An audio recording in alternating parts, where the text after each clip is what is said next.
Hi hello.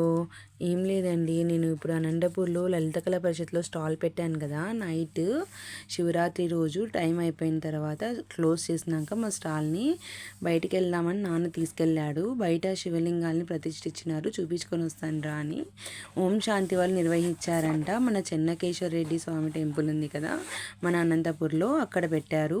చూడండి friends, ఎంత బాగా కొండల మధ్యలో శివుడు, తర్వాత పాలాభిషేకం శివుడు, నవరత్నాల శివుళ్ళని, కోటి లింగాలు, మళ్ళీ అభిషేకం లింగం అంటే పాలతో అభిషేకం చేస్తున్నారు ఇక్కడ.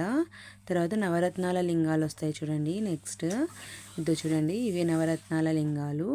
ఇలా ఎంత బాగా డెకరేషన్ చేశారంటే బాగా పెట్టారు. వినాయక చవితి రోజే చేస్తారనుకున్నా నేను, ఇట్లా శివరాత్రికి కూడా చేస్తారని నాకు తెలియదు. ఈరోజు వెళ్ళి చూశాను, అంటే చేస్తూ ఉండొచ్చు, నాకు తెలిసి ఈరోజు చూశాను నేను. మీరు ఎవరన్నా చూసి ఉండరు అని చెప్పేసి నేను ఈ వీడియోని తీసి పెట్టాను. మీకు ఎవరైనా చూడని వాళ్ళు ఉంటే చూడండి ఫ్రెండ్స్. ఎవరికైనా అవసరమైతే వాళ్ళకి షేర్ చేయండి. కోటి లింగాల దర్శనం ఇది బాగా వేసేసి ఇట్లా కటన్ లాగా వేసి కొద్దిగా హోల్ పెట్టి లోపల పెట్టారనమాట. అద్దంలో మనకు అందరికీ కోటి లింగాలు కనిపిస్తాయి ఫ్రెండ్స్. ఆ కోటి లింగాల దర్శనం కూడా చేసుకోండి. ఇంకొకటి ఏం లేదా, వాళ్ళు బెలూన్ శివలింగాన్ని తెచ్చి పెద్దగా పెట్టారు, అంటే అనంతపూర్లో వెళ్ళే వాళ్ళకంతా కనిపించాలని. ఓం శాంతి అంటే వీళ్ళు కర్ణాటక వాళ్ళు అనుకుంటాను. ఓం శాంతి అని రాశారు ఆ లింగం పైన.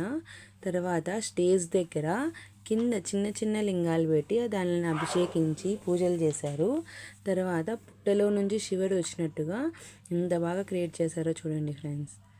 ఈ శివలింగాల్ని ఈ పుట్టలో నుంచి శివుడు వచ్చినట్టుగా పెట్టారు. నా వీడియో మీకు నచ్చితే లైక్ చేయండి, షేర్ చేయండి, కామెంట్ చేయండి ఫ్రెండ్స్ అందరూ.